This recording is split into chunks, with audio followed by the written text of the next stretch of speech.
नमस्कार विद्यार्थी मित्रांनो, मी संतोष बोडेवार आपलं स्वागत करीत आहे विद्या कोचिंग क्लासेसमध्ये. तर आज ज्याची आपली प्रतीक्षा होती 4थी आणि 7वी शिष्यवृत्ती परीक्षा, ह्या परीक्षेचे निकाल आपल्याला जाहीर झालेले आहेत.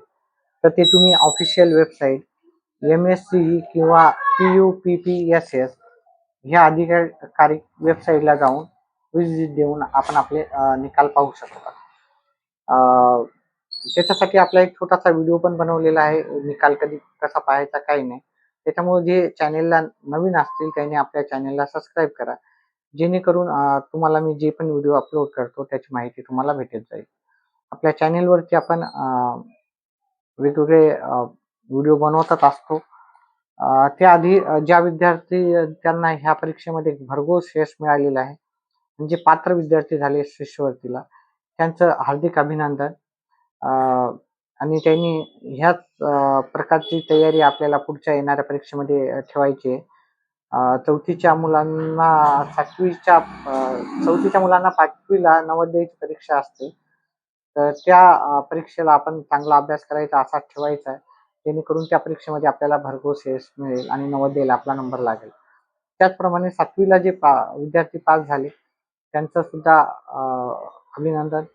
त्यांनीही 8वीला ही आपल्याला NMMS ही परीक्षा असते, त्याची प्रिपरेशन करायची आहे, त्याची तयारी लागायची, कारण की ते आपल्याला जी स्कॉलरशिपची रक्कम आहे ती फार जास्त असते. 1,500 दरमहा भेटतं, त्याच्यामध्ये वाढ पण होऊ शकतं. त्याचप्रमाणे ज्या मुलांना मार्क कमी पडलेले आहेत स्कॉलरशिपमध्ये, त्यांनी ह्या परीक्षेमध्ये खचून न जाता ही परीक्षा ही तुमच्यासाठी सुवर्ण संधी आहे असं समजा.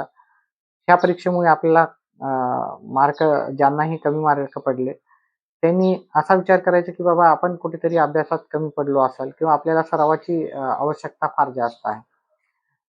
तर आपलं निराशा न होता, मी जसं सांगितलं की याला सुवर्ण संधी म्हणून जर पाहिलं आणि निराश न होता आपण जर जास्त अभ्यास केला, तयारीला लागलो आणि जास्त सरावाची गरज आहे आपल्याला, तर आपण जास्त सराव करायला तयारीला लागलं तर नक्कीच तुम्हाला येणाऱ्या परीक्षेमध्ये नक्कीच भरभरून यश मिळण्याची शक्यता आहे.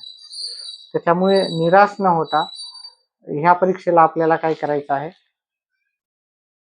पॉझिटिव्हली पाहायचं आहे, सकारात्मक विचार ठेवायचे, अभ्यास करायचा आहे, अभ्यासावर जोर द्यायचा आहे. नवोदय परीक्षेच्या अभ्यासाला अजूनही 4 महिने बाकी आहेत आणि NMMS परीक्षेच्या अभ्यासाला अजून जवळजवळ 5 महिने बाकी आहेत. तर त्यामुळे ह्या परीक्षेला तयारीला लागायचं आहे, जोरानं लागायचं आहे, अभ्यास चांगला ठेवायचा आहे, जास्त सराव करायचा आहे. आपल्या चॅनेल थ्रू आपण हे सर्व व्हिडिओ बनवत असतो नवोदय आणि NMMSचे. परंतु नवोदयचे जे नवनीतचे पुस्तक आहेत ते अजूनही अवेलेबल नाही.